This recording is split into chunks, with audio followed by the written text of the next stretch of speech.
Check one. Check 1, 2, 3. Check sound. Check 1, 1, 2, 3. Check one.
Okay.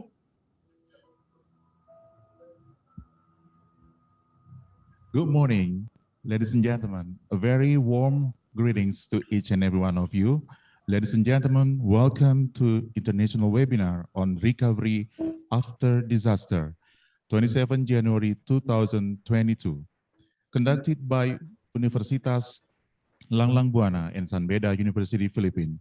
I also like to welcome our honorable audiences, yang terhormat Bapak Rektor Universitas Langlang Buana, Bapak Dr. HR Hari Anwar, Dr. Andes SHMH, as a Rector of Universitas Langlang Buana Indonesia.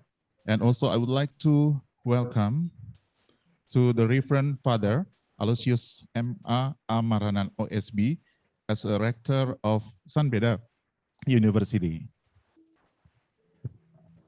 Yeah, ladies and gentlemen, I'm Dudi Yuda as the MC for today. On behalf of the organizing committee, we would like to extend our appreciation for all the participants for today. So now to bless of this occasion, we would like to invite Bapak Dr. Gunawan SAMM to lead us all in prayer. Please welcome. Okay, thank you. Bismillahirrahmanirrahim. Assalamualaikum warahmatullahi wabarakatuh. Good morning, ladies and gentlemen. Let's all bow our head for a moment. Pray to God, Allah Subhanahu wa Taala, so that our international conference can be precious to all of us.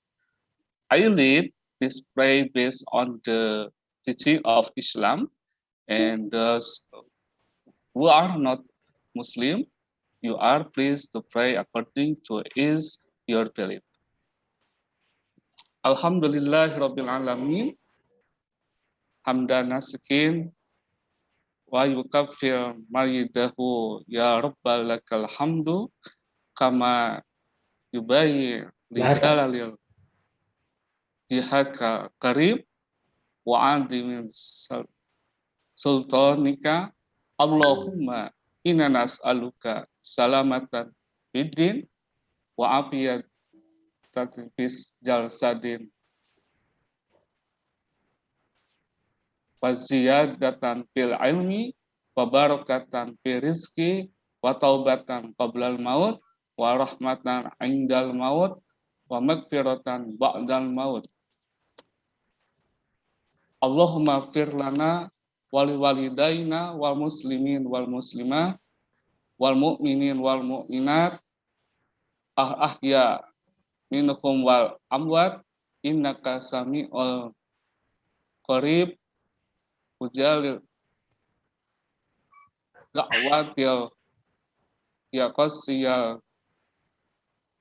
hajat Rabbana dolamna anfusana wa illam tagfilana wa tarhamna lakunana minal khasirin.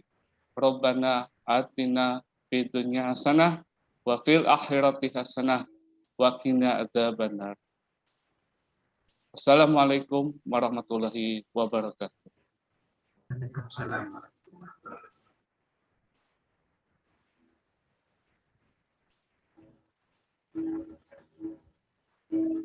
And now, invocation from Assistant Professor Lina B. Viloria, Chair, Department of Economics, San Beda University. Please welcome. Let us put ourselves in the holy presence of God. Dear God, thank you that you promise us that where two or three are gathered in your name, you are in the midst of them. Lord, we welcome you among us today and celebrate the gift of life that you have lavished upon each of us. We come to you asking for your help and presence for recovery and restoration for those who have become victims of disasters. In the aftermath, as they begin the process of recovery, we pray that you will speed help to them in all forms possible. Thank you for allowing us to hold this webinar, that through our speakers, we may be able to recognize the efforts of individuals and groups from our respective countries and learn from them the recovery and rebuilding process that they are doing. We further pray that you continually grant the civil authorities and governments wisdom and compassion in their decision-making process of how to go about restoring and rebuilding. May you steer in your larger community of humanity your highest, best desires in all that we might pray, love, encourage, sustain, and help those in need of stability and restoration. As we rebuild what is ruined, may we recover together as a stronger community. As we begin this webinar, we give you our hearts, our minds, and our lives. May you speak your words of life, most especially to our speakers. We pray that you would deepen our comprehension, broaden our thinking, and transform our understanding of what we are about to hear and discuss. For you are our wise counselor and our perfect teacher. We pray in Jesus' name, amen. Ladies and gentlemen, may I have your attention, please? Please be seated perfectly. We would like to sing the national anthem of Indonesia and Philippines.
Enrollment o pero isa kasi naka-enroll naman yung isa eh.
Ladies and gentlemen, now we would like to have welcome remarks from Rektor Universitas Langlang Buana, Bapak Dr. HR AR Hari Anwar, Dr. Andes SH. Kami silakan.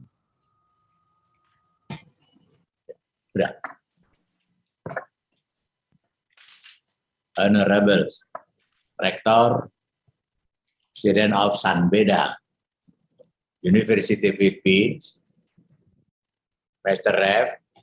Aulusius MA Maranan USB, Vice President for Lincolns in International Affairs, Prof. Tita Evasco Venezuela Behadi, all speakers and all participants. Assalamualaikum warahmatullahi wabarakatuh. Good luck to all of us. We give thanks to good at our community because we are given the strength and help to take part in this webinar in healthy condition. our gratitude goes to the University of San Beda for contributing in organizing this webinar.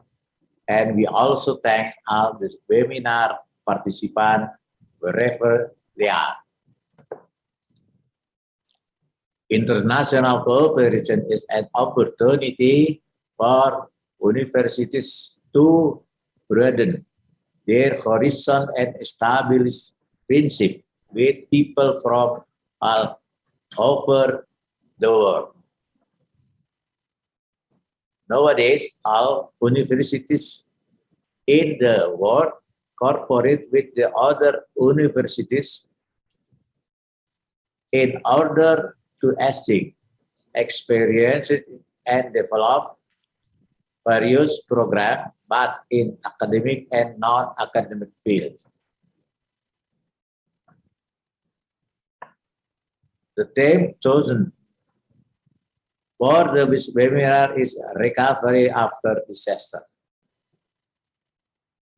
We all know that recently many natural disasters have in Southeast Asian countries, including Indonesia and the Philippines.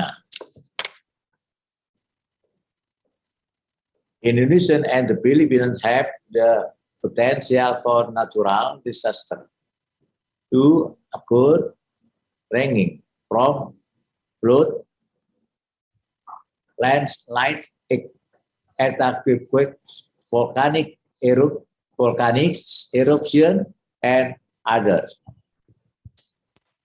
Natural disasters have an impact on the surrounding community, such as damage to infrastructure, damage or loss of home, even life. The reverend this step is connected to current situation and the right choice for the webinar. From the presentation of the speaker, strategic will be obtained to rise from adversity. In the end, we would like to convey that the collaboration between San Beda Universities and University Land and Langla Buana already expected to continue to develop by holding various activities as joint research, publication, public lecture, community service activities, but at the universities level and at the faculties level at about universities such as the Faculty of Law, Faculty of Social and Political Science, and the Faculty of Engineering.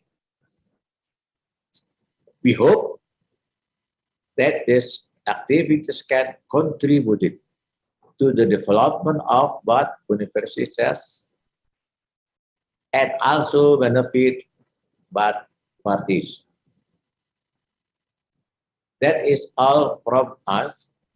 I appreciate for your attention. Thank you.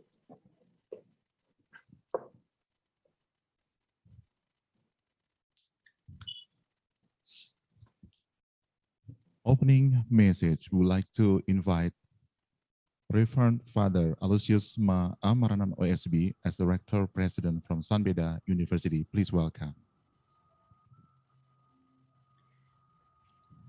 Thank you, Mr. Moderator.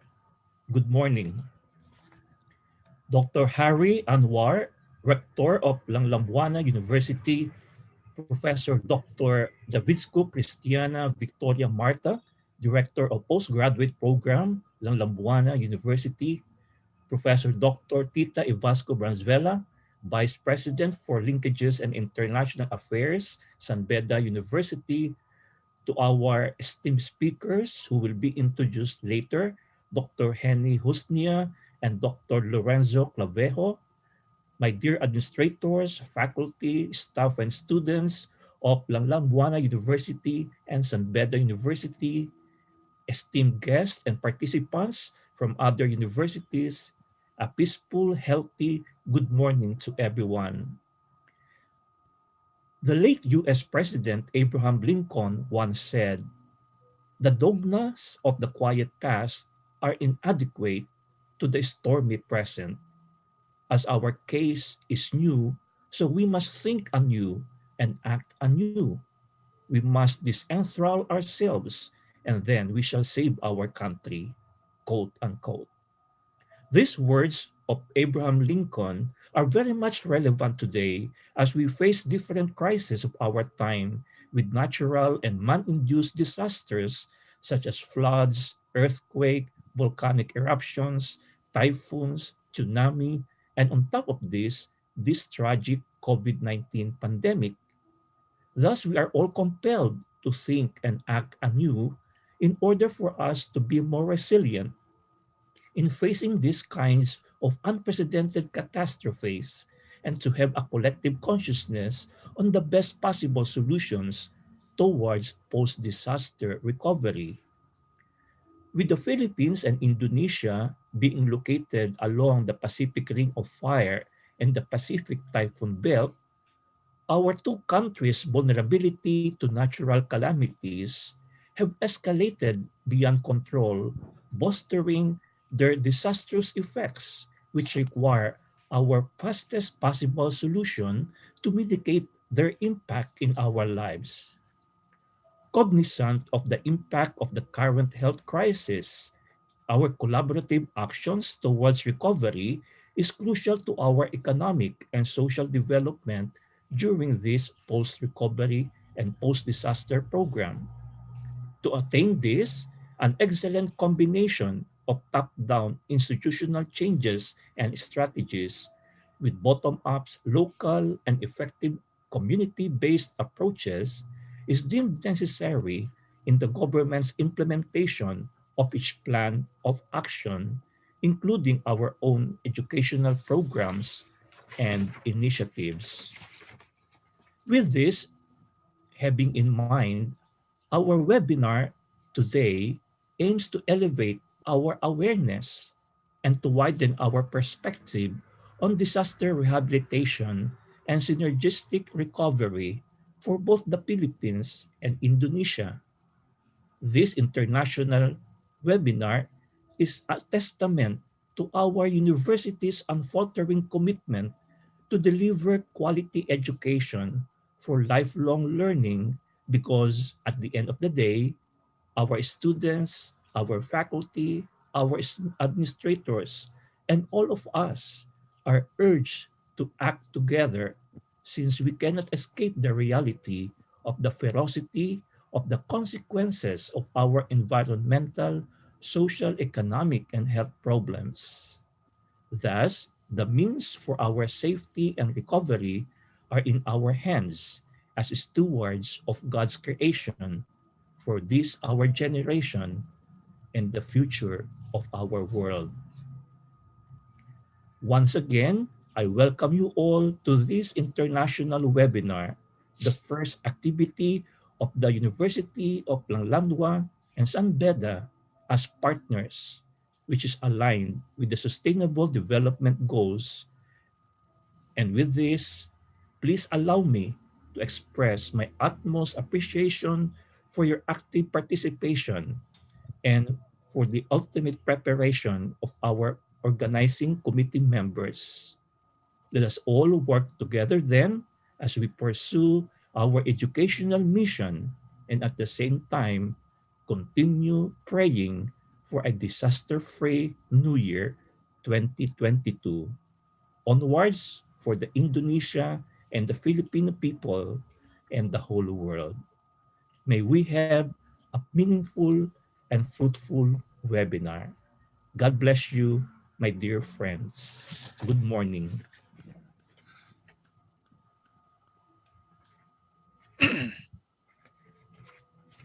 Ladies and gentlemen, now we come to the next session. Is introduction of the first speaker. This is conducted by Professor Dr. Tita Evasco Branzuela, Assistant Vice President, Linkages and International Affairs from San Beda University. Please welcome. Good morning, everyone. Our first resource speaker, Dr. Lorenzo A. Clavejo, is Assistant Director General of the Strategic Management Staff of the Philippines National Security Council Secretariat. He likewise is the head of the National Security Training Center. He has been in the public service for more than 35 years in various positions at the provincial, regional, and national levels. He was awarded 5 international fellowship grants during the period as follows. First, on development planning integrated surveys at the International Institute for Aerospace Surveys and Earth Sciences at the Netherlands. Second, for a National Security Advanced Training course at the National Security Bureau, Taipei, Taiwan. Third, for an Advanced Security Cooperation course at the Asia Pacific Center for Security Studies in Honolulu, Hawaii, USA. Fourth, grant for a Security and Economics Nexus module online seminar, also at the Asia Pacific Center for Security Studies. And fifth, he received a grant to present his doctoral study, take note of this, on pandemics in a 2010 International Conference on Pacific Rim Security, managing the global commons at Stanford University, USA. For his educational background, he was a consistent honor student from primary to tertiary levels. He earned his Master of Science and Economics at the Asian Social Institute, Malate, Manila, and his doctoral degree, Doctor of Public Administration at the National College of Public Administration and Governance, University of the Philippines, Diliman, Quezon City. He is a regular lecturer on national security policy, strategy, crisis, disaster management, and the Organization for National Security and the National Defense College of the Philippines, Philippine Public Safety College, and Department Academy of the Philippines. He also serves as part-time faculty member in undergraduate and graduate levels in local universities and Metro Manila, to include, among others, Trinity University of Asia and San Beda University. So my dear UNLA, SBU, and all colleagues, ladies and gentlemen, let us welcome our first resource speaker, Assistant Director General, Dr. Lorenzo A. Clavejo of San Beda University. Thank you very much, Professor Dr. Tita Evasco, my colleague. First of all, I would like to express my appreciation for Reverend Father Aloysius Maranan, OSB of San Beda, for allowing me to represent our STEAM University through the international linkage to be part of these important collaborative efforts, making the students aware and letting them be aware of how important will be the foresights, the preparation, as well as the collaboration of the academe. Without much further ado, I would also like to express our appreciation to Dr. Hari Anwar of Langlang Banua University of Bandung, Indonesia. Let me then proceed with our presentation, a national crisis management blueprint, a resiliency plan after crisis and or disasters. My presentation will touch on the following. These are the highlights of my presentation. Next slide, please.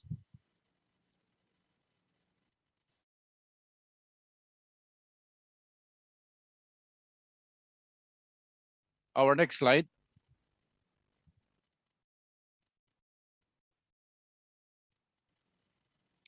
Policy guideline, national interest, our national interest, the globalization and its forces, our institutions and crisis management framework, the concept of crisis and crisis and contingency planning, the key principles in crisis management, the 5 P's in crisis management, the preparedness cycle, our notes and observation, and closing remark. Let me then come up with the next slide. This is what our national security policy spelled out. It emphasizes the importance of an effective, integrated, and collaborative crisis and emergency planning management and response system so that it will ensure that the government responds quickly and effectively on any large-scale crisis management and emergency situation. Next.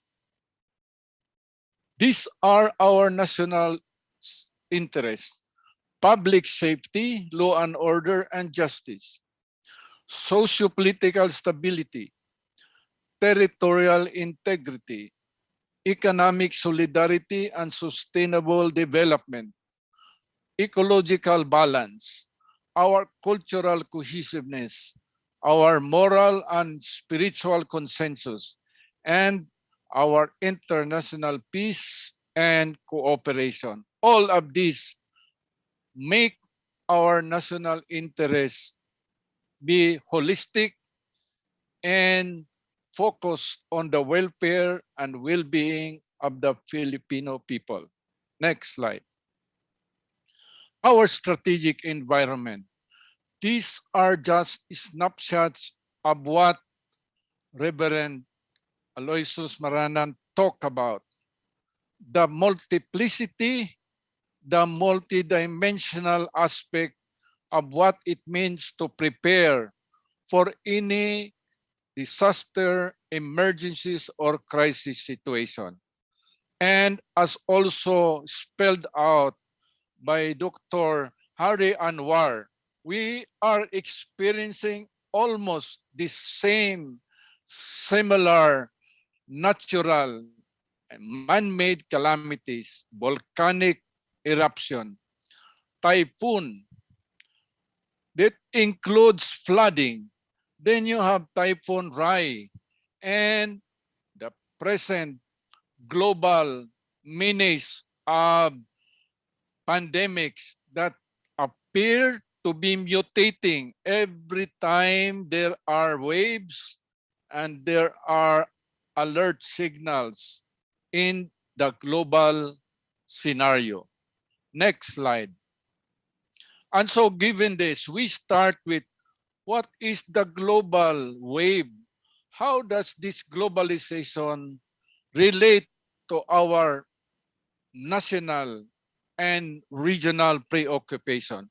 Globalization refers to the increasingly global relationship of culture, people, and economic activities. The homogenization of people's tastes and demand patterns around the world due to increased access to international communication, information about products and services, as well as increased access to transportation of products and people across borders and across the regional 10 member countries in the ASEAN. The economics of it is that global distribution of the production of goods and services through reduction of barriers to international trade such as tariffs, export fees, and import quotas. Next. Because of this, we say these are the forces behind globalization. Increased expansion and technological improvements in transportation and communication networks. development of services that support international business activities, the growing consumer demand for foreign products, and signs at these times to the disadvantage of our local entrepreneurs. The increased global competition, what every economy, every country, and every nation these are all looking forward and focusing on recovery, and what a better way of being responsive and relevant with our recovery after disaster team. And finally, the expanded cross-national treaties and agreements among and between countries. Next slide. This international trade, when we look at the economics of it, is the exchange of capital, goods, and services across international borders or territories. Next.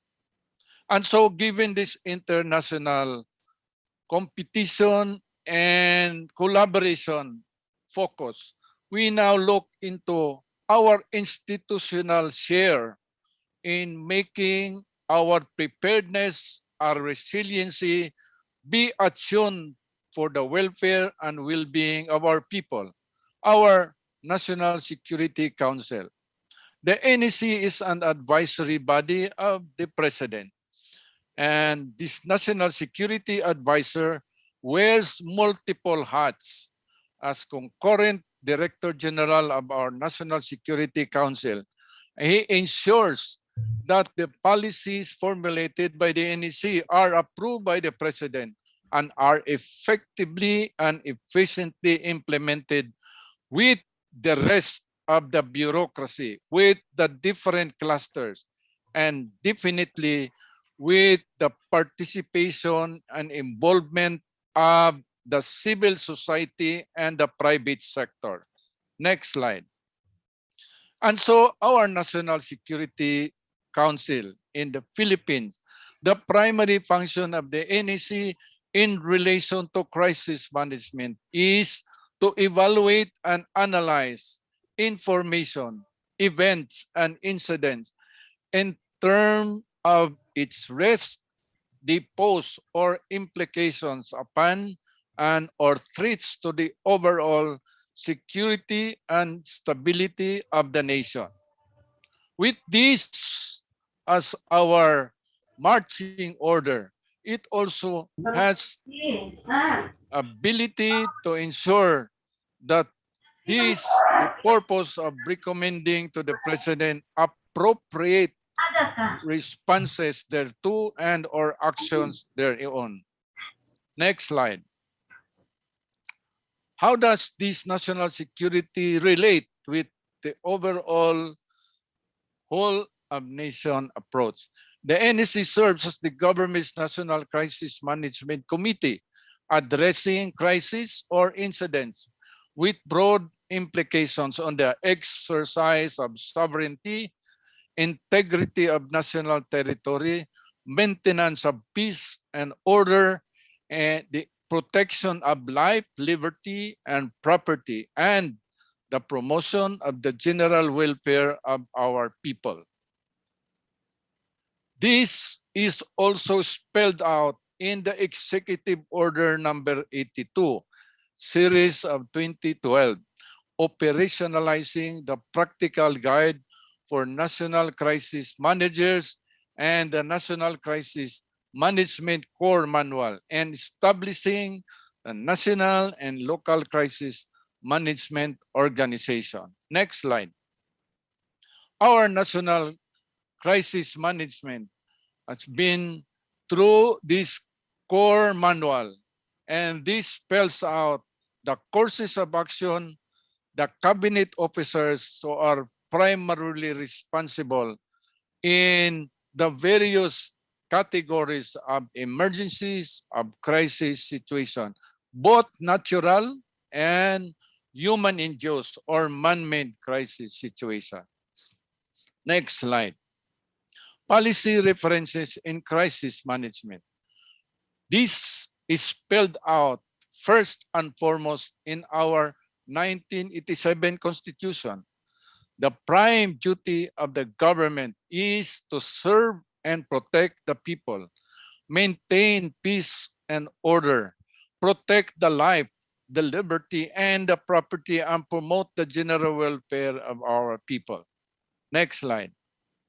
Towards this end, in order that collaboration, cooperation among the various stakeholders and government instrumentalities, there is this National Disaster Risk Reduction and Management Council, and together with this is our National Security Council's involvement. This was issued last August 2016, and this spells out the guidelines on the formulation of contingency plans for natural and human-induced hazards and adoption of the contingency planning guidebook. Next slide. And so this crisis management, how do we view it? What is its conceptual and operational description? Crisis management involves plans and institutional arrangement to engage and guide the efforts of the government, the non-government organization, the voluntary and private agencies through this participation and involvement in a comprehensive and coordinated ways to respond to the entire spectrum of crisis needs. Next. What is the definition then of this crisis situation in the global perspective? UN defines crisis or emergency as a threatening condition requiring urgent action.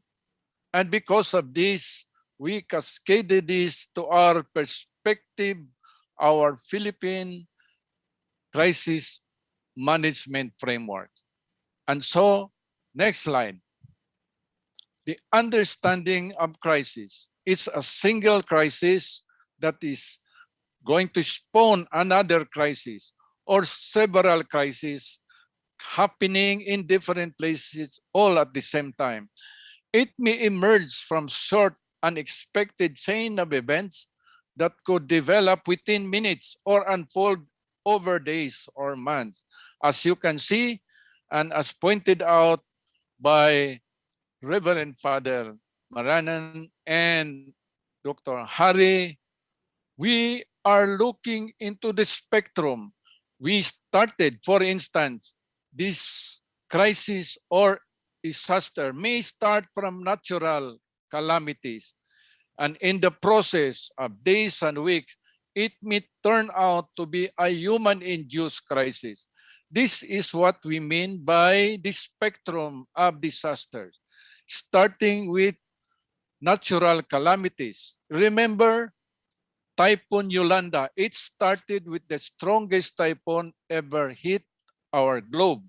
And then it ended up with many other human-induced crises for their food, for their safety, for the basic needs of their families. Next slide. Understanding crisis and emergency. It's possible to plan for and anticipate turning points or crisis. This reduces the surprise impact of crisis. This part of our institutional life cycle is the domain of the planners and risk analysts. These analysts and planners are going to come up with scenarios. What if? What is the worst case scenario? And what would be the best and the likely scenario? Emergencies or crises arise when they are not prepared for, completely unanticipated, or when contingency measures are not enough to prevent its occurrence. Addressing this part of an institution's life cycle is the domain of the crisis manager, of the first responders, of the stakeholders. That's why we say, for instance, when Typhoon Odette hit the Philippines, particularly regions 8, regions 13, region 7. All of these would not be enough because at the local level, the first responders, the incident commanders, and those involved in responding to the emergencies, they were also hit. They were also affected. This is precisely why we constantly simulate, exercise, evaluate, and improve. And if it is a consolation for us, the Typhoon Odette last December, it did not have much casualties, although we should not have any casualty on human lives, on properties. But compared to the previous strongest typhoon, we are now looking and we have been reporting that the casualties in Typhoon Odette was not in the same level as thousands died in Typhoon Yolanda. Why? Because the people, the local government started to force the issue of evacuation, to let them be realized and to let them be aware that the only way for them to be safe and to be secure is that they should get out of their homes and houses and look for the safety in evacuation places and centers. This is not enough. We continue to develop as we anticipate greater, stronger, and more devastating natural calamities. Next slide. Contingency planning and crisis action planning. Contingency planning is forward planning process in a state of uncertainty. Crisis action planning is based on current events and conducted in time-sensitive situation and emergencies using assigned personnel, assigned departments, attached agencies, and the participation of private sector, the business sector, and so on, and allocated forces or units and resources. This is where collaboration between the government, the private sector, and the people should be more and more collaborative and more coordinated. Next slide. The policy guidelines on our crisis management. Public leaders, including local executives, and more so in the local government units, have a specific responsibility to safeguard society from the adverse consequences of crisis and help achieve our ideal state.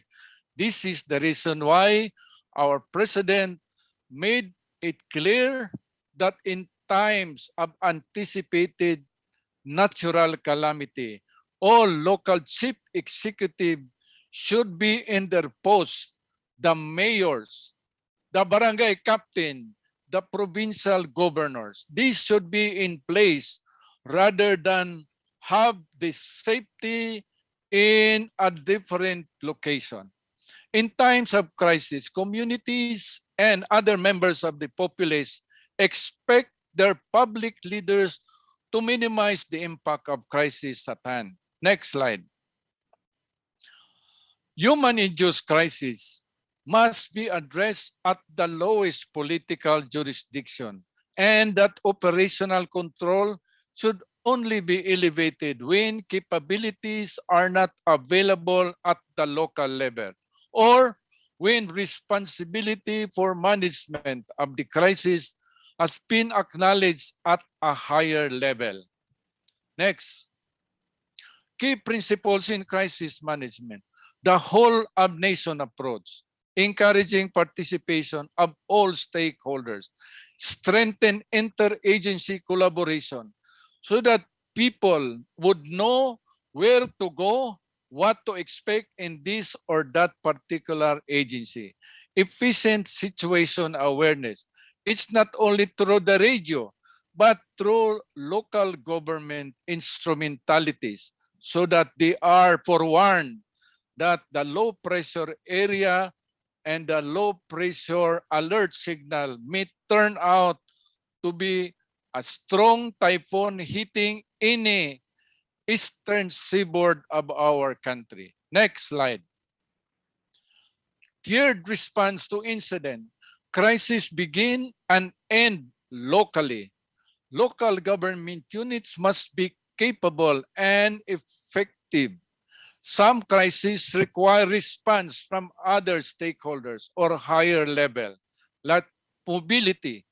Since mobility is important and communications would be that significant, every time all the communication lines are down, all the transport systems and modalities are constrained, then let it be through the sea base instead of depending on the highways, on the roads, and even our flying assets should be in place. Adaptable operational capabilities, incident change in size and scope. Agencies, departments must be ready to execute appropriate measures. Responders should be adaptable. And that's why responders should all the time be attuned to the needs of the particular crisis. And you know, in the government, the first responders trained personnel may not be there for the next 5 years. There has to be a way of coming up with the next batch of trained responders so that every time a situation occurs on the natural calamities or on the human-induced crisis, there would be the readily available pool of first responders. This is where unity of effort through unity of command should be looked into so that nobody should say, lahat sila na-reassign na, and there will be no substitute for that. Next slide. Key principles in crisis management: readiness to act, willingness and ability to act, and being responsive in ensuring safety of the public and other responders. Intensified public information campaign. You know, after Typhoon Yolanda, every time the seaboard provinces, the eastern side of our archipelago, every time Pag-asa and the radios would speak about the impending typhoon or the impending volcanic eruption, people are now starting to realize that they cannot afford to come up with the excuses. They are familiar with these crises and emergencies. They would rather stay at home and stay in their respective houses. This is where the first of the many awareness items should be inculcated into every Filipino in our country. Next slide. This is what we mean by the 5 Ps, National Crisis Management Framework, on the 5 areas of human-induced crisis situation. We start with the predict, then prepare, so that we can prevent it from happening because we prepared and we made the awareness to people. We also need to perform and to have post-action and assessment. All of this relate to National Crisis Management Framework. Next slide. The 5 P's of crisis management: predict, undertake situation awareness, scan emerging threats and crises. and convey warnings to respective communities and so on. Prevent, to take deliberate action to avoid future harm, and update our contingency plans at the local level. Prepare, organize, train, equip, and exercise and evaluate to improve compliance. How do we do it? Through simulation exercises, through drills, and so on. Perform, activate the ICS. ICS is Incident Command System. IC reviews contingency plan or develops crisis and action planning. We know plan exists. And then post-action, undertake post-action activities and prepare the assessment report. And all of this relate to crisis management in the 5 Ps. Next slide. Again, we look into this whole spectrum of preparing, of predicting. It should be science-based, of preventing and preparing. This should be collaboratively done, and then we perform in a given local situation for natural and or human induced. And then you have your post-action assessment. Next slide. And given this, next slide, please. The preparedness cycle, we plan, we put in place, even in the private sector. They call it business continuity plan. We plan, we organize and train and equip personnel, and this should be updated from time to time because our personnel, both in government and the private sector, are not permanently connected to their current position. Then we exercise. How do we exercise? Periodically. We exercise through a scenario-based alert and or drivers.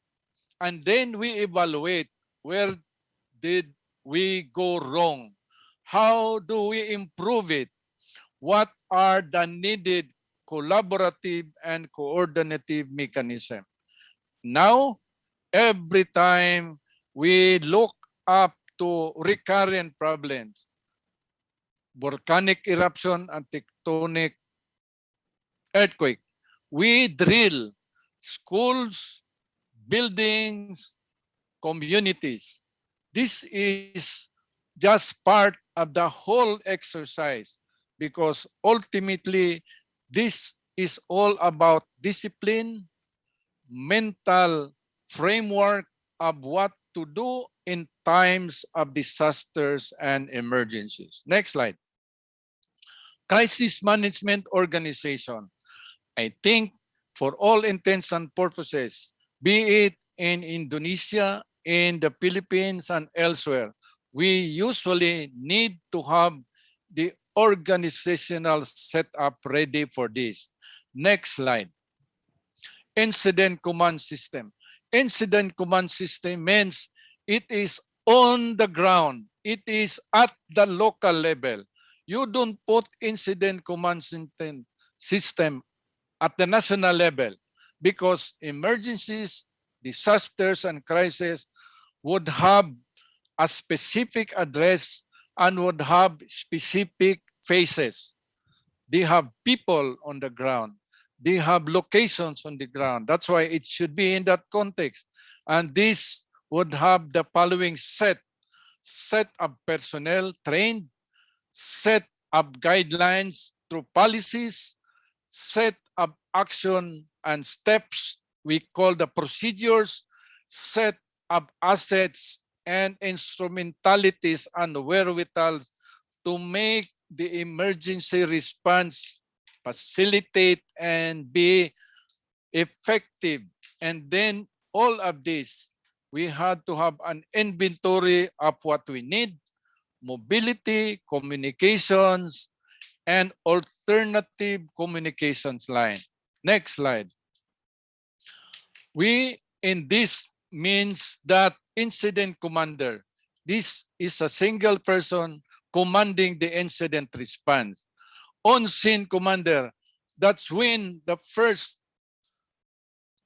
senior officer on the scene, the individual in the vicinity of the incident. And first responders, there are two types of first responders. What do we mean by this? We mean to make this into the context of those who are on the scene and those who are trained as first responders. Next, crisis management as seen a one country team approach. All officers and representatives and staff posted abroad, and we're talking of our embassies, shall act as one country team under the leadership of the ambassador. During times of crisis, the ambassador becomes the chairperson in the crisis management committee, and all personnel posted under him or her become members of the crisis management committee. This is going to be continuously updated in order that this contingency plan will be in place and readily available at any time. Next.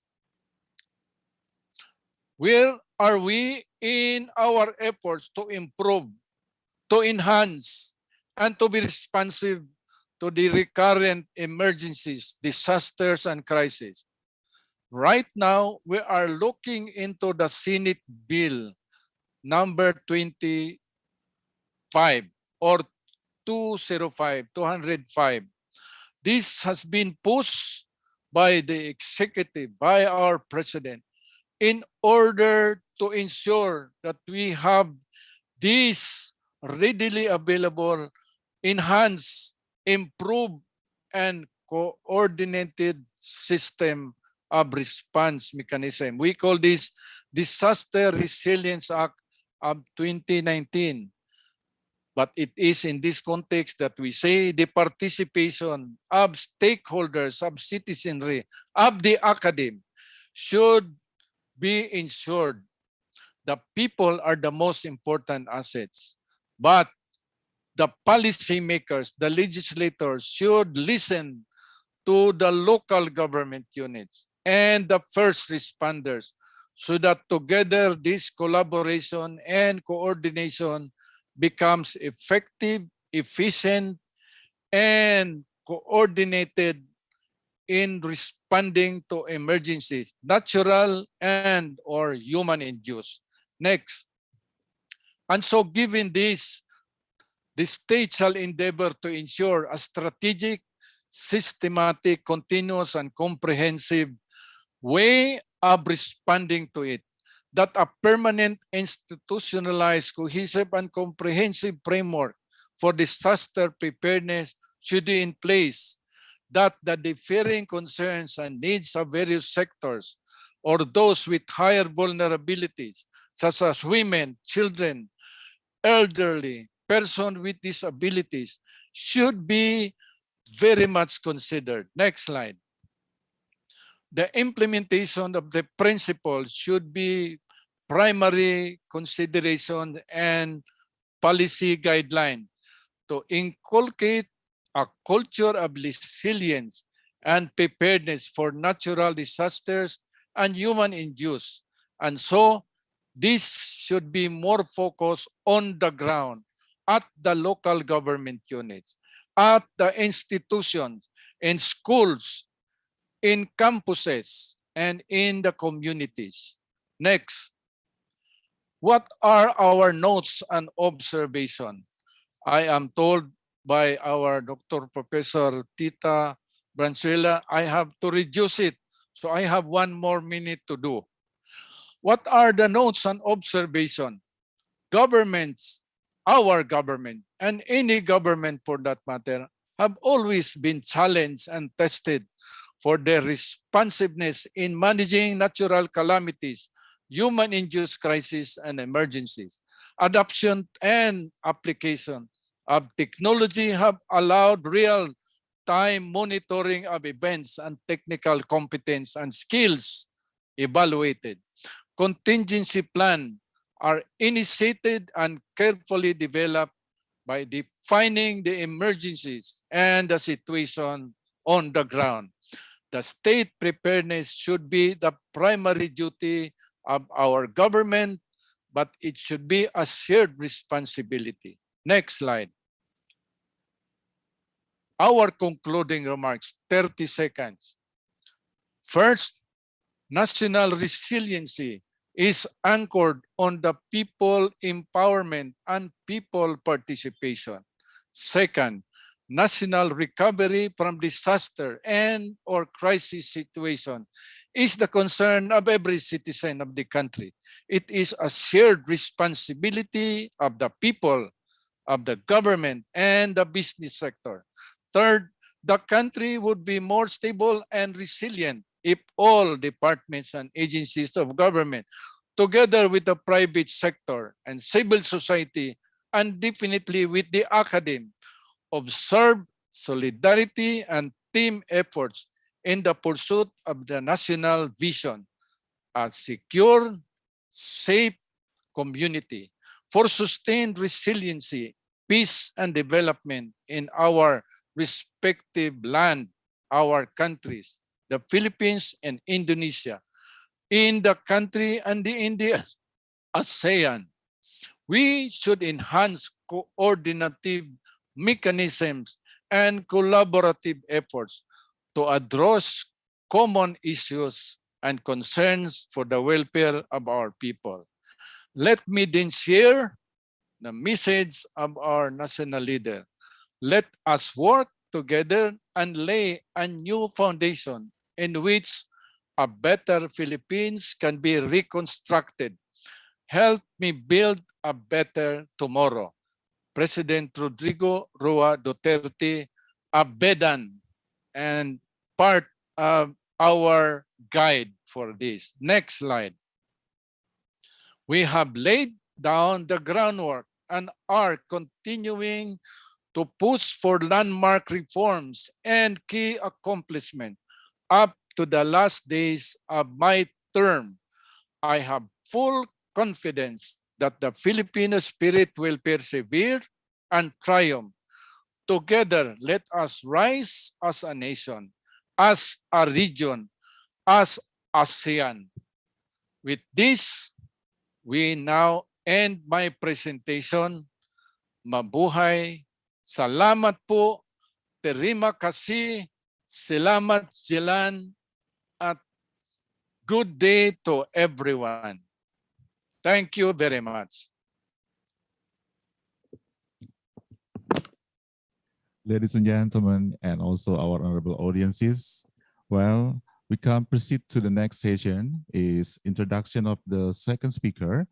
Please welcome Professor Dr. D. Christiana, MA, Director Postgraduate Program from Universitas Langlang Buana.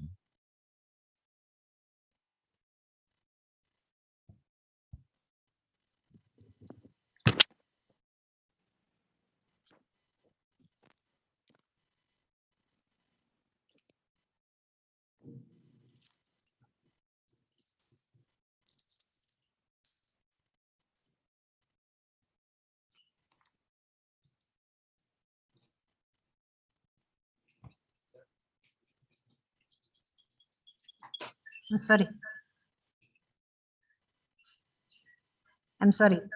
So from the beginning, ladies and gentlemen, allow me to introduce Dr. Heni Husnia.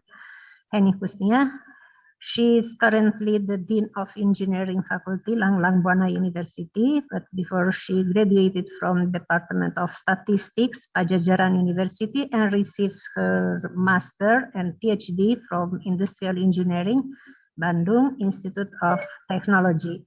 Since 2011, she has 76 papers in Scopus, including journal, book series, and proceedings with high index Scopus 6. So she is very productive here. She done a lot of researches, and research interests are mathematical and statistical aspects of reliability engineering, engineering economics, application of survival analysis in engineering, and system dynamics. She is also a member of international associations like Institute of Electrical Electronical Engineers, Reliability Engineers Division, Engineering Division, 2011 until now, and the Society for Industrial and Applied Mathematics from since 2013 until now, International Association of Engineers until now. So now she is the Dean of Engineering Faculty. She was before the head of quality assurance in our university and the head of Department of Industrial Engineering. And also now is the lecturer in the Department of Industrial Engineering since 1992. And also was the former Deputy Dean for Administrative and Financial Affairs, Langbona University in 2002. So she has a lot of professional activities, like she's a reviewer for international journals under Publon's International Journal of Green Energy, Reliability Engineering and System Safety, Computer and Industrial Engineering, Indawi Pros 1. So she also received award and scholarship and research grant from different institutions and also from different countries like Korea and also Indonesia, and was nominated as Best Researcher in 2016 here in Indonesia. I don't want to read all articles because she has a lot of articles, so she's very productive. But I think it's enough for so introduce her as our speaker. So it's all. Thank you for your attention.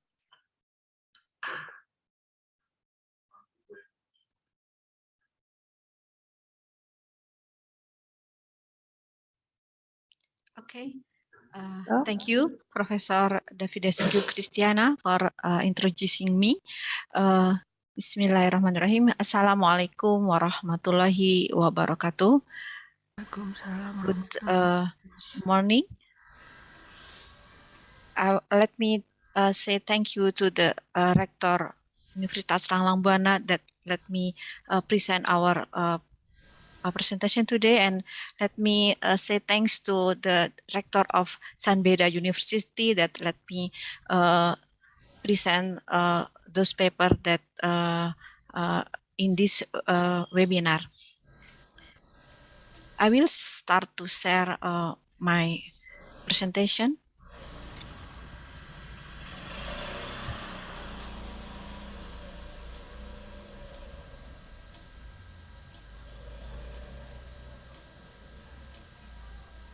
So today, in the International Webinar Recovery After Disaster, our title here is Disinformation Modeling.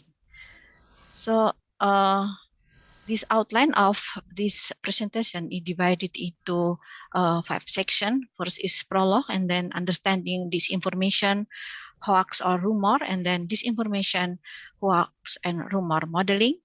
After that, we try to predict and then make prediction of how sources such as culprit in the network.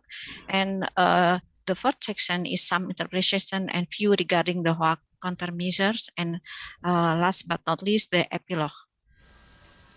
So in the prologue, we know that as part of the disaster, the term of fake news is often associated with politics and the spread of misinformation for political gain.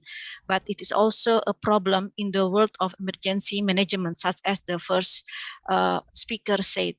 The spread of misinformation and disinformation or fake news during a disaster can cause confusion and pose threat to public safety. In 1917, for example, during Hurricane Irma, false claims that the hurricane would strike the US East Coast and fake weather forecasts circulated through social media, causing unnecessary panic. And the result, National Weather Service exposed the false information, but it already been shared over 30,000 times. And today, fake news and conspiracy theory about the coronavirus also flooding in social media. So related with the fake news, such as we can start with the definition from Merriam-Webster, that rumor is talk or opinion widely disseminated with no discernible source, or a statement or report current without known authority for its truth. So we can say the fake news as a hoax, misinformation, and also disinformation. And when we try to describe how far between disinformation and misinformation, so the disinformation such as deliberate lie to mislead, and misinformation try to honest mistake. And what is the hoax?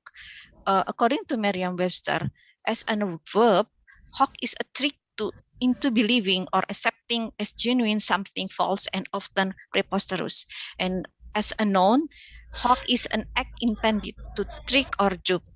And in the technical literature, hoax are non-malicious viruses. They live on deceiving human perception by conveying false claim as a truth, according to Chen, Yong, and Ishak in 2014. This is some facts about hoax. So, for example, hoax listed on Wikipedia, we can see here that Wikipedia also contain hoax article, hoax statement, and also we cannot trust the Wikipedia, because Wikipedia is not a reliable source for citation elsewhere on Wikipedia, because it can be edited by anyone at any time. Any information it contains at particular time could be vandalism, a work in progress, or just plain wrong. And general condition in Indonesia, at least 30% to nearly 60% of Indonesians are exposed to hoax when accessing and communicating through cyberspace. Meanwhile, only 21% to 36% are able to recognize hoaxes. Most of hoaxes found were related to political, health, and religious issues. Finding in Katada Insight Center, this is one government institution that is, this survey is collaboration with the Ministry of Communication, Information, and Cybercreasi. This is Indonesian government. So when we see from Indonesian government, especially in Security Operations Center, we can see here the number total of hoax between 2018 until 2020 is more than 5,000. So we can imagine how it influenced our life. So according to Indonesia, especially in penanggulangan COVID, I'm sorry, I use Indonesian because this is a source of the government. So we have here that we have 89 cases, and then 89 that people that will be jailed by the hoax. So when we try to calculate the number of hoax between January until April, so the number of hoax tend to increase, especially a hoax in Corona or COVID-19. So if we try to more look in detail, so between January 20 and until June 20, when we choose keyword Corona, COVID-19, quarantine, lockdown, and PSBB, so we can see as the number of hoax according to COVID-19 more higher than hoax elsewhere. So this is research and Hoax detection activity in Indonesia. So we have Cybernetic Journal that research development on machine learning based model to prevent Hoax news began in 1916. And also our president have Jokowi Center launch Hoax information detection websites. And we also has AIS machine at Kominfo for Hoax and detection. And we have also Mavindo Open Hoax Crisis Center West Java, where the Langlawana University is stay. And also Indonesia has Anti-Defamation Society and infographic of master hoax survey results. So this is a number of links that we can check whether the news is hoax or not. So this is the example of hoax impact. Hoax is have an impact when we look at the Roman politician and general Mark Antony, where he killed himself because of misinformation. In that story, Mark Antony ultimately killed himself after his defeat in Battle of Actium upon hearing false rumor propagated by Cleopatra, where herself claiming that she had committed suicide. So this is one example that hoax can make someone die. So impact of hoax in our economy. A study conducted by a cybersecurity firm, CHEQ, with the University of Baltimore, found that the online fake news epidemic cost the global economy nearly $78 billion a year, and also contributes to a loss of stock market value of about $39 billion annually. So it is a large money because of the hoax. So if we never stay calm with the hoax, so we can imagine how the economic become down and give impact in our country. So also the impact of hoax on the health sector. So we know about the COVID-19. So during the COVID-19, various hoax lead to apathy and lack of cooperation between health institution and the government. So this condition in Indonesia especially, it make our community become more confused, especially when government try to introduce vaccination. So not many community accept it, but we need time to then let the community accept the vaccination. So last is the impact hoax of knowledge. As we know that postponed acceptance of new science, such as Samuel Wells' hypothesis said that provides scientific evidence that washing hands with chlorinated lime when examining patient can reduce patient mortality from 80% to only 1.2%. But at that time, this theory was rejected. And then by reverse gullibility, where refusing to accept a result that is supported by adequate evidence, it's same with hoax. When also we can say that when it's right, it's called wrong. So this is many examples that hoax can relate it in our life. So in this presentation, I would like to make a rumor or hoax model that make understand the spread of rumor in the society. When we check the Scopus from 1990 and 2015, the number of published articles on rumor spreading is increased when we can see that they have two categories, that rumor spreading by network and rumor spreading not by network. So in this case, we can say that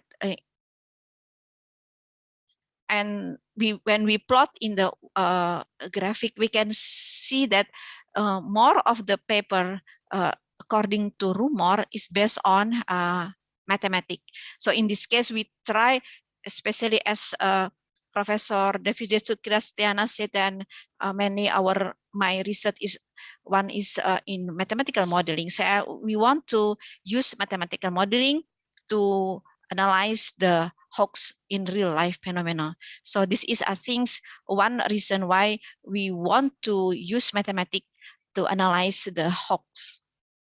This is one thing that we want to make similarity between Hoax model in mathematics is by using epidemic model.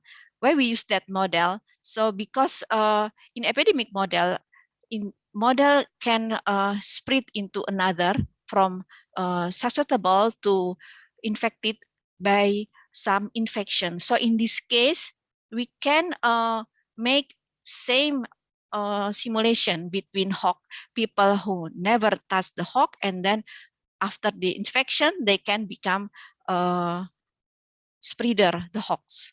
So this is one many article that I have between our collaborate that try to modeling mathematics, especially in terrorists, and then a mouth marketing strategy, also an epidemic model, and also in this I think the one thing that we have been published in mathematics 1991 with one of vice rector in Lang Buana University. So let me try with how we model the simple model using a mathematical model. A hoax, rumor, or fake news is all have different meaning, but can have something in common from one side, namely something that can be transmitted. That is the word that why I choose a mathematical model, especially dynamic model, to model the hoax, because it can be transmitted so that the simple mathematical model, such as a shear diagram in epidemic model, can be using to model the hoax. So I think our model is not quite good, but according to George Box, they said that all models are wrong, but some are useful.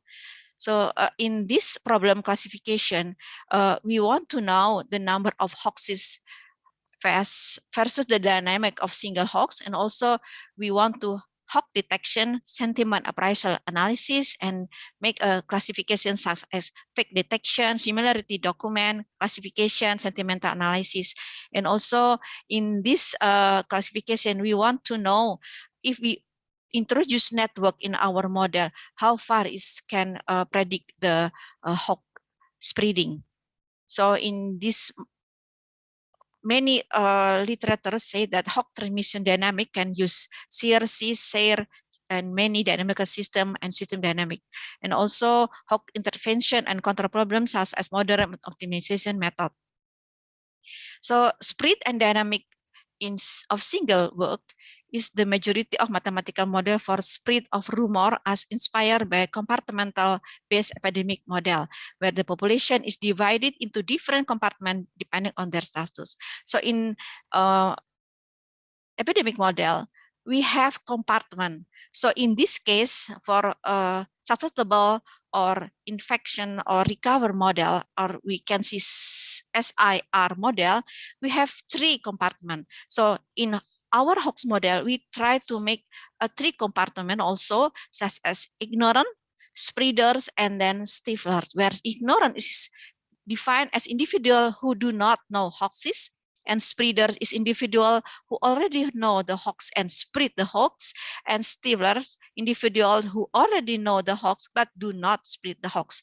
So similar with the epidemic model, stifler same with the recover after they infected by the ignorant, after they infected by spreaders. So one literature in 1964 from Goffman and Newell also predict the peak of hawk, and then when the hawk will become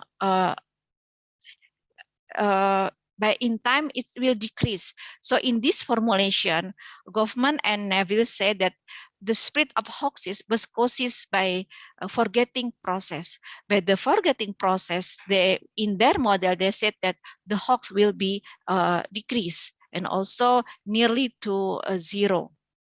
And when we compare with another researchers, especially published in Big Data Journal Home, here we can see that rumor message, it can be debugging by debug message. So in here, we try to make a model that one can reduce the number of hoax by using or make involve another factor says the debugging message. So another researcher that also study the epidemic and rumor is Daly and Kendall in 1964. Similar with the Goffman Neville, that in the Gottman they said that the spreading due to process of forgetting. So in Daly and Kendall, they provide another hypothesis that the spreader will stop stalling the hoax because of the spreader know that the rumor has lost its new value. If he meets another spreader or with a stifler who has learned about the rumor at a transition rate of losing the spreader by y cross y plus z minus 1. So here they said that the spreader will stop telling because the spreader know that the rumor has lost its value. So even in their model, Daly and Kendall continue to say that finally, at the end of will be around 80% of population infected by hoax, which then all stop spreading. So there's no threshold here. By leaving 20% of the population who never been exposed to hoax, regardless of the initial population who were ignorant. So both researchers also said that there are always a number of individuals left who are not exposed to hoax. So their work is in line with the model that made by Mackey and Thompson 1973. So the next question is, what will happen if the initial number of spreader is very large? Will everyone be exposed by the hoax, or will there always be remnant of the population that is not exposed to the hoaxes? So according to Salman Belen and Charles Pierce, they said that they can predict the number or proportion of the individual who are not exposed to the hoaxes. So I will leave that formulation, but the conclusion here, they say that there is always a small group who are not exposed to hoaxes, even though almost everyone becomes a spreader. The proportion of the group who are not exposed is 1 divided by E that remain unexposed.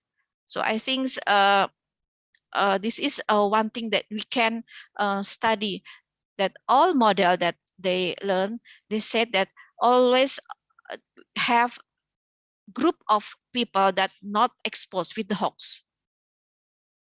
So another model that we want to try to check is whether we involve network. So as we know that like Facebook, they use network in their system. So network also make the hoax is spread very fast. So according to Ollens 27, and then they said in this model, they only consider the network, not the characteristic how the hoax develop. I mean, in this case, the Allen only make a black box model. They use like time series model, and then they compare many model that can spread the hoax. So in this case, they said that is there any left after the hoax is spread according to time? So we can see here in this random network, they also mention that still have a number of people that never exposed with the hoax. So to make the model of Ollens work is much better. So another researchers such as Zhang, try to investigate chains of rumor while spreading, or make advantage by computational model for describing social interaction and rumor spreading process. So that make the model much better than the model only using black box model. This model is introduced by Chen and Wang 2020. In this model, they combine the SIR model and then the network. So in this case, we formulate the compartment. They have 1, 2, 3, 4, 5 compartment. First is the ignorant, and then radical ignorant, and also exposed compartment, and then the spreaders and the stifler, where the stifler is this class includes people who know the rumors but never spread them or stop spreading them. After we combine, they combine this compartment, then they involve a network in their model and see whether we can reduce the number of hoax in our model. So according to this model, and also they use Barabasi network analysis. That one is very famous in network analysis. So they compare those model, Strogat's model and Barabasi Albert model, and they have the same simulation. Yeah. Okay, that they're still left ignorant for both model, Barabasi and also Strogat's model. So another subject that we want to consider is fact-checking effect. How fact-checking effect, or maybe in Muslim we say as tabayun, when we have a new information and then we check it.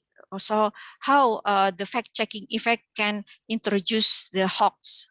So according to Tambuscio et al. 2015, they model the fact-checking effect on viral hoaxes and model misinformation spread in social network. So in this model, they also say that I will left it. Yeah. So we can limit the ability to face highest hoax credibility by introduce the condition where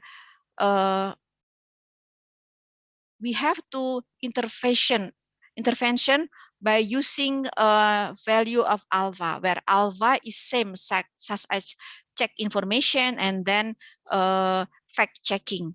So they said here that there are conditions where the credibility of hoaxes is very high, or the tendency of accept hoaxes is very high, alpha near to 1, then there is no mechanism that can eliminate hoax because beta infinite positive, because it is need probability of being able to do fact checking to make B nearly 0 or free from hoax believer. So here we can see then from this model, Tambuscio model, they say that fact checking, it make potential to reduce the number of hoax. So now what affects the value of alpha? Where in Tambuscian, they said that we have to lower the value of alpha so we can reduce the number of hoax. So we can say that prior and posterior justification and knowledge can affect the value of alpha, and also sort of belief in truth, such empirical truth, truth of reason, rationalism, axiomatic, and also authoritative truth such religion, government, and also can make as fact checking. And Tambuscio et al. Also said that intelligence and character affect hoax credibility or agent gullibility, the value of Tambuscio et al. Model, and effective of threshold that makes hoax endemic. So I think this is one thing that we want to learn here, that make facts action is very important to reduce the number of hoax. So after that, we can model improvement in validation by using multidisciplinary research, and after that we can continue to research. I think in this case, I don't want to talk more about it. But at this point, I just want to say that we can predict the number of hoax, and we can predict the peak of the hoax by using mathematical models. So as the first speaker said, one thing that we can reduce the number of disaster because of information is by prediction, and then after that we can make prevention. So if we can manage the information, so we can reduce the number of people that can become vandalism or become a source of hoax. So last but not least, I think from the theoretical study of mathematical model for predicting the spread of hoaxes, so we have the parameter that can control to reduce the number of people exposed by the hoax, and also other studies. So the hoax are necessarily historic recurrence, say that maybe it will continue, repeat it again. So other activities such as psychological inoculation, psychological prophylaxis, spiritual care, and to reduce the level of vulnerability to hoaxes, and also the implementation of an effective debugging strategy need to be encouraged. I think it's enough for me. Thank you very much. Thank you for Professor Davidescu, Christiana, and also for Professor Tista for the time, and also for the first speaker. I will send back the time to moderator. Thank you. You're welcome, ladies and gentlemen. Now, please, we are going to proceed into the open forum, and all the participants must be ready for Q&A. We would like to give to Mr. Rafi De Queens, LPT MAED, Associate for Students and Staff Linkages and International Affairs from Sanbeda University, will be lead this session. Yes, thank you very much, Sir Dudi. Good morning, everyone, and we shall now have the open forum. The open forum is meant as venue for interactions and to raise some questions that will be addressed by our speakers or esteemed speakers in today's webinar. So before I am checking, Sir Dudi, the chat box, and I'm looking for questions that may have been keyed in by our participants. But while waiting, we would just like to acknowledge the presence of our other partners of ALN member institutions. Welcome to this webinar. Yes, I think somebody sent a question in the chat box privately to me. And if I'm going to read it, this question is addressed to Dr. Clavejo. Dr. Clavejo, the question goes, as one of the top administrators of the National Security Council Secretariat, what is your rating of the preparation of the Philippines in the simulation, exercise, evaluation, and improvement of our national plan of action in minimizing the impact of national and man-induced disasters, given the fact that there were negative reactions in the government's approach in the Tacloban or during the Typhoon Haiyan and Marawi siege. Sir? Okay. Thank you for that question. If we are looking into LGUs, there are 1,600 LGUs. These are what? Municipalities. There are more than 160 cities or urban areas. There are 81 provinces. So if you are asking me those level of preparedness or resiliency, it would be unfair if I will speak for them. At the national level, however, let it be said that the preparation, the formulation had always been collaborative, consultative, and coordinated. That is precisely why we say, let it be at the ground level where it counts most. Because in terms of policies, the fact that we are trying to propose for an enhanced resiliency framework with the legislative agenda in place. So the question should have been posed at the local level. But suffice it to say, there are, as pointed out by the second speaker, the hoax, the fake news, and the rest are defined by newspapers, by media practitioners, all in the context of always putting and testing the capability of the government. So how are we going to say, what is your take in terms of putting moderate, high, or the low? I would rather look at it this way. In the context of preparedness, for instance, and let's look into Odette typhoon. Odette typhoon's casualties below 1,000, it's almost like 500. And the reason for it is at the level of the localities, at the provincial and municipal level, at least from where I stand. I went immediately because let me have my own personal experience to Typhoon Odette. The morning after, I was in Leyte, southern Leyte, the morning after.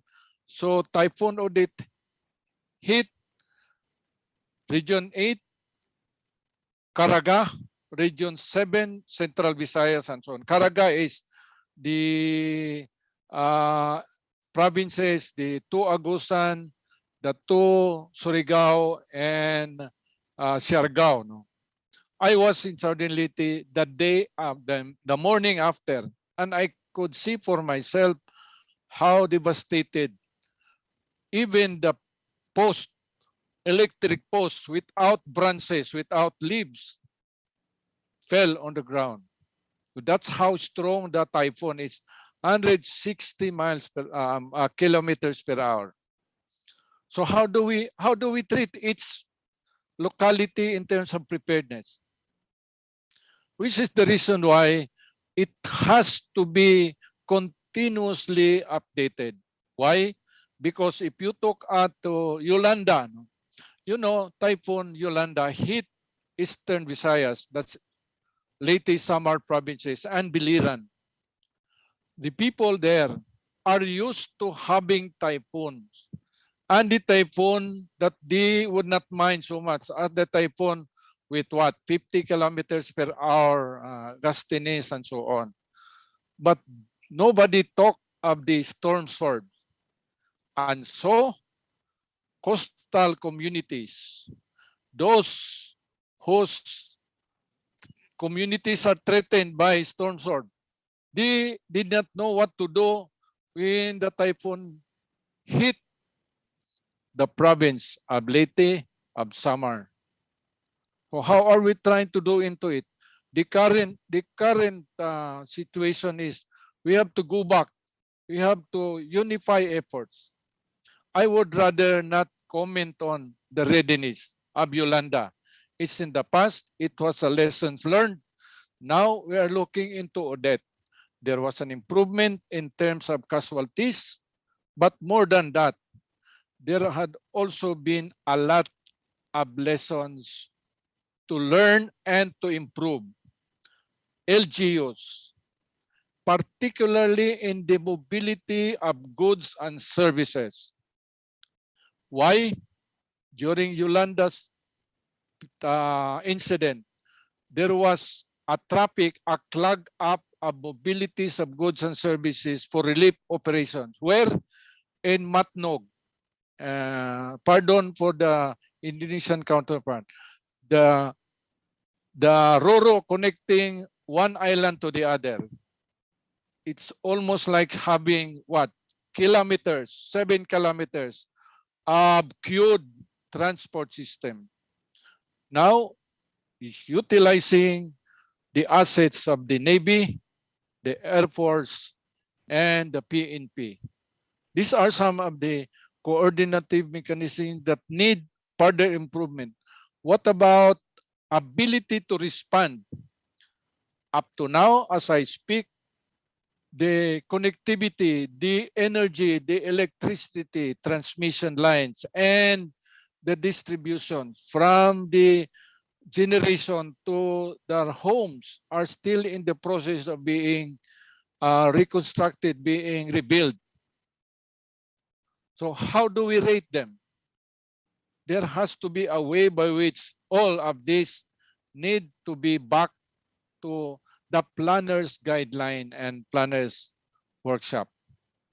So I would rather say, as we continue with connectivity, coordination, and collaboration efforts, then let it be said, we have seen natural calamities and human-induced crises.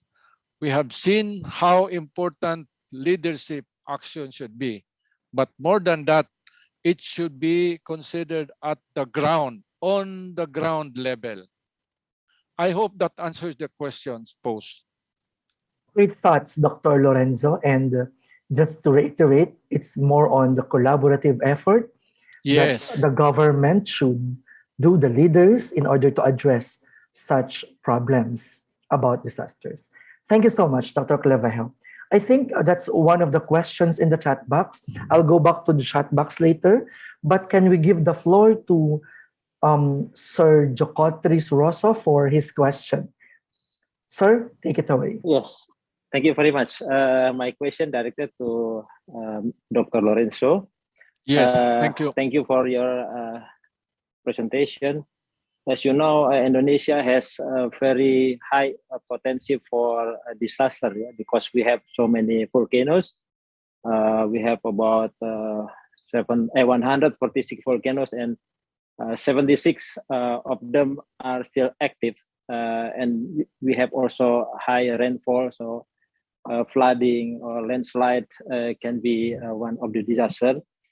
And of course, there are a lot of things happen related with disaster, and the biggest one of it is tsunami in Aceh in 2004.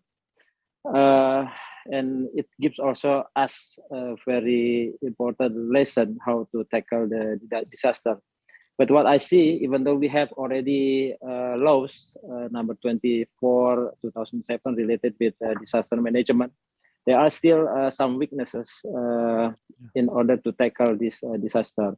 One of them, for instance, as you mentioned, sometimes the coordination between department, central government, provincial government, and local government are not smooth. So then it seems like a slow action in the field to tackle directly the disaster, to minimize the victims, for instance. And secondly, the budget is still very limited. Of course, we have 270 million in population, so government has to split the budget for many activities. So the budget for the disaster itself still very low. So I'm thinking, like you mentioned, about the private participation in handling the disaster. How do you think to increase their participation? That is the second question. And the third question is also, you just mentioned, sometimes as a society, we think that the action from government in mitigation of disaster emergency response is quite slow. Of course, Indonesia, big country, sometimes it needs accommodation enough to transfer all the equipment, for instance, to the field. Do you have any suggestion how to handle this? And the third, that is make me sad sometimes, our corruption agency still sometimes found that in this kind of calamity, in this kind of disaster, there are still some or a few people that use this disaster as kind of opportunity to take a profit as much as possible. How we try to prevent this kind of thing happens in the future, that instead of using this calamity for corruption, that we have to involve more in participation to help the victims, not the other way around. That is my question. Thank you very much. Thank you very much, Dr. Jokotri, for a very complicated and compound questions. I'll try to do it in the context of your very comprehensive reaction and comments on the presentation, both by the two of us speaking for the group of distinguished students and academic leaders. First, you mentioned about coordination, collaboration. It is always a challenge, but this challenge can be attended to in a concrete, effective way by first ensuring that the participation of the revision, the crafting of the particular law will not all be dependent on the politicians. It should include the community leaders, those first responders, and this is by sector, to include the academe.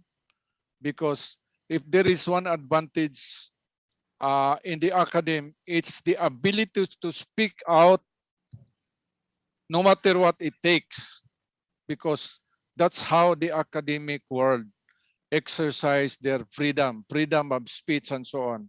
But it should be based on facts, on figures. That's why my esteemed colleague a while ago was mentioned about hoax, about fake news. Why? Because fake news tend to influence people who are not in the communication network. By word of mouth, this can magnify the panic level. So this is where it counts the most. When it comes to budget, the budget that you are talking is the budget for the local communities, because the budget that's being allocated at the national agency level would always be short. That's why in the context of the localities in the Philippines, the towns and the provinces, they have what we call calamity fund. 5% of their budget a year is allocated for calamity fund. But this can only be acceded. This will only be utilized if there is a calamity and there is a declaration of a calamity. But you know, declaration of a calamity means the calamity had already happened. What you are looking into is what should the local government units and the communities do even before the calamity is experienced. So it should not be the calamity fund of 5%. What's the latest update in the Philippine context? We have now the new ruling from the Mandanas law. What does it mean? It means the share of the local communities, the LGUs, will now have an increased share of their internal revenue allotment, which means every time the national government will now collect taxes and revenues at the national level, a greater part of this will be allocated to the LGUs. And this brings to the question, how do we ensure that it goes to the right activities. This is where people participation comes. The vigilance, and how is this vigilance going to be activated? The government now is required to do transparency report. This is the role played by an agency newly created. It's called ARTA, Anti-Red Tape Authority. It's signed by the President in order that all agencies will post. They will post this, what are the procedures, the processes, what kind of revenues will these agencies, which you call corruption-prone agencies, how much, what kind of sources of funds do they get? This is the transparency requirement. Nobody is exempted from this, all agencies. This is why these are just parts and parcel of the overall picture to make recovery, relief, rehabilitation activities at the local level be ensured. But there has to be a way of, as you pointed out, Professor Yokotri, there has to be a way by which the close coordination and collaboration, the government, the private sector, and the people, the stakeholders, should raise it not only in papers, in newspapers, but even at the locality where there are new newspapers. They should make sure that they know exactly what the government is doing. They know exactly that the local government chief executive is absent during times of emergencies. Otherwise, we go back to the old ways. It's up to them. We say, no, the national framework, the national leadership is telling the local chief executive, you better be prepared. You should be in your localities before, during, and after the typhoon. No excuses. And there had been mayors who were told, you better explain where were you during the time of this or that typhoon. The other part is sanctions. How do we make this local chief executive, who are so-called influential, powerful, and so on, how do we make them be accountable? And we have the election, and we have the laws, and the courts should put that into the proper application of the rule of law. The rest, what are his suggestions? The vigilance should be there, both the government, the private sector, and the people, including the academic, especially the students. When your students will exercise freedom of speech, it includes awareness of public concerns for the welfare and well-being of the people. How to avoid it? Well, we just have to improve, enhance collaboration, and more than that, the vigilance should be maintained. The rest will be up to the respective delivery units. Indonesia, for instance, you have doubled the size of islands. We only have 7,100 islands compared to your 14,000 plus island. In terms of cooperation, that's where the challenge comes. Why? Because you have time zone. In Indonesia, the time zone is different. We only have one time zone in the Philippines. The 5 o'clock, the 10 o'clock in the Philippines is different in Indonesia, in Java, in Kalimantan, and in Manado. This is where it's important for us to go into this collaboration and coordination at the national and the ASEAN level. Thank you for the questions you posed. Thank you very much, Dr. Clavejo, for giving concrete examples on how to address the question of Dr. Jokotri. With the interest of time, my dear participants, ladies and gentlemen, I'll just be reading one more question in the chat box so that we could, wrap up everything. But rest assured that these questions, we will take note of them and we will send them to Dr. Clavejo. Please key in your email address so Dr. Clavejo can give you the answers. Last question, Dr. Clavejo. In terms of the main functions of NSC, can you explain how the NSC collects all the information, events, and incidents, processes, and how do you process it all to get a risk profile as a basis for determining the actions to be taken? That question was raised by Sir Toto Suharto from Langlangbuana University. Thank you for that question, Rafi. We have to first put the framework. NEC is in charge of the human-induced crisis. Human-induced. The other agency responsible for crisis response plan will be the OCD, the Office of Civil Defense. That's why we provided you the joint memorandum, the human-induced and the natural calamities. In the human-induced, how do we correct? How do we improve and enhance? There is always after activity report, after event report. Where do all of these reports go? They go into cabinet cluster meeting. And this were the operational details.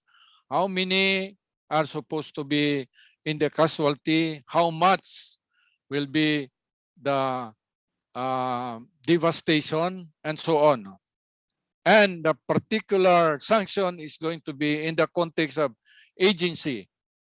NEC does not sanction because that's not part of the role of our National Security Advisor.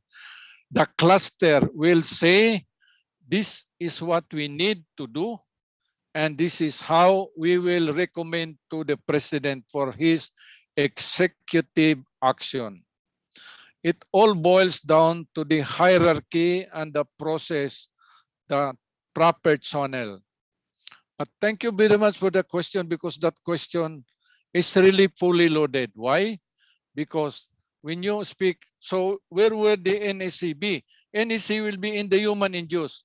And every time there is a human-induced emergency, the President will call the National Security Council members to determine, to define, and to make the corrective actions, response, because there is such a thing as a golden opportunity.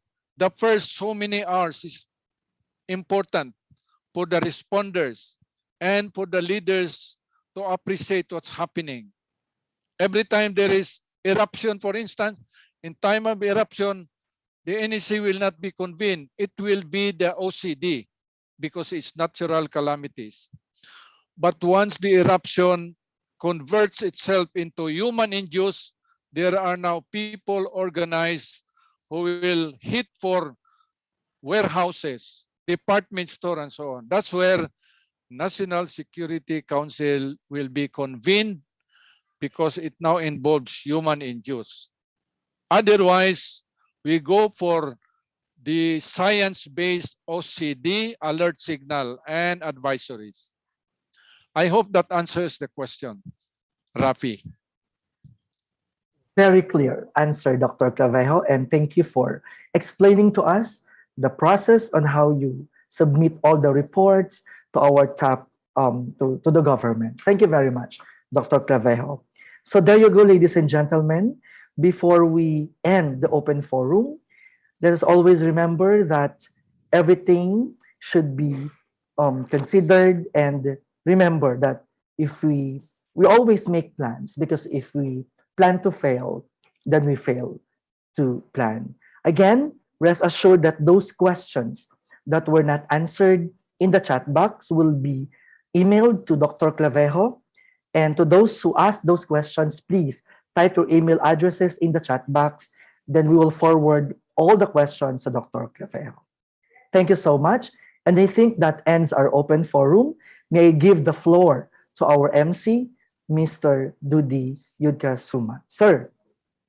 Okay, thank you, Mr. Rafi. Ladies and gentlemen, now we are going to proceed to the awarding of the certificate for the speakers. And the first, we have a certificate for the first speaker to Professor Dr. Lorenzo A. Clavejo, Assistant Director General NSC Philippines Faculty Department of Economics, San Beda University. So this is a certificate, congratulations, certificate of appreciation to Dr. Lorenzo A. Clavejo. And then the second one is the certificate for the second speaker to Dr. Heni Husnia Doktoranda MT, Dean Faculty of Engineering, Universitas Langlang Buana. Congratulations. And ladies and gentlemen, now we are kindly go to the closing remarks. Will be conducted by Professor Dr. Delphi Descu Christiana, MA, Director Postgraduate Program from Universitas Langlang Buana. Thank you. Good afternoon, ladies and gentlemen, my friends from Philippines, because there is already afternoon and here it's still morning. First of all, let me express my gratitude to all participants for your contribution to today's webinar on theme Recovery After Disaster. I would like to express my appreciation to the two presenters, Dr. Lorenzo Clavejo and Dr. Heni Husnia, for their dedicated efforts on the comprehensive presentation, and to the participants for your efforts contribute to the fruitful discussion today. Thank you for delivering such important and fruitful materials so all of us can deepen our knowledge about recovery after disaster and can contribute to solving the problems in our own countries. Even though the contribution be small, but it is still valuable. There are still some steps that should be done. I do hope in the future we have the other activities and meet again. Finally, I would like to thank all the committee members for organizing this webinar and ensuring that it proceeded smoothly. I would like to apologize for any inconvenience that you might experience during this event. Ladies and gentlemen, there is a saying in bahasa Indonesia, ada perjumpaan, maka ada perpisahan. It means where there is a meeting will be a goodbye. Thank you for your attention, and once again, thank you for your participation. All right, ladies and gentlemen, before we come to the end of our international webinar for today, so we're gonna have a photo session together. Please be on your camera, because we are gonna be take a photo session. And would you mind, Mr. Rafi, to conduct this photo session? Yes, sir, Dudi. Let's do the photo session. All right, please turn on your cameras and wear your best smiles. Ready? I'm on page 1 of the Zoom. Ready? 1, 2, 3, smile. Second, 1, 2, 3, smile. Third, 1, 2, 3, smile. Fourth, 1, 2, 3, smile. And last slide, 1, 2, 3, smile. Last page. I'm sorry, that's the last page. 1, 2, 3, smile. Thank you very much. Back to you, sir. All right, and on behalf of organizing committee, would like to say thank you very much for all the speakers and also all the participants for this today international webinar on recovery after disaster, 27 January 2022. Thank you. See you. Bye-bye. Thank you. Thank you, everybody. Thank Take you, care. Mr. Take care. Thank you very much. Thank you. Thank you. Goodbye. Salam. Thank Bye. you. Goodbye. Goodbye. Thank you. Thank you, Dr. Clavejo and Dr. Henny, and our dear colleagues from UNLA. Thank you. Dr. You're welcome. Francisco, excellent webinar. First webinar between us. And thank you, Father Aloy, our rector. And thank you for the UNLA rector, Dr. Harry. Thank you for Rector Lang Buana University and Sunday University. Thanks for. Thank you. Okay. Okay. It's lunchtime here. Bye. Bye. Bye-bye. Yeah, bye. I leave. Bye. Thank you.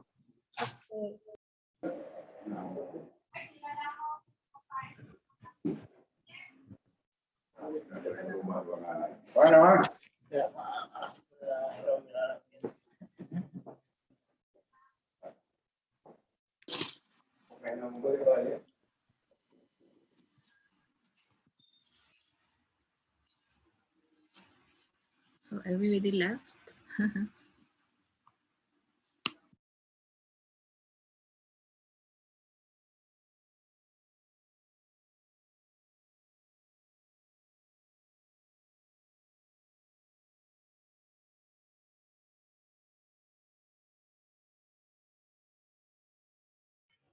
Oke, izin nih Bapak Ibu Recording semuanya. stopped.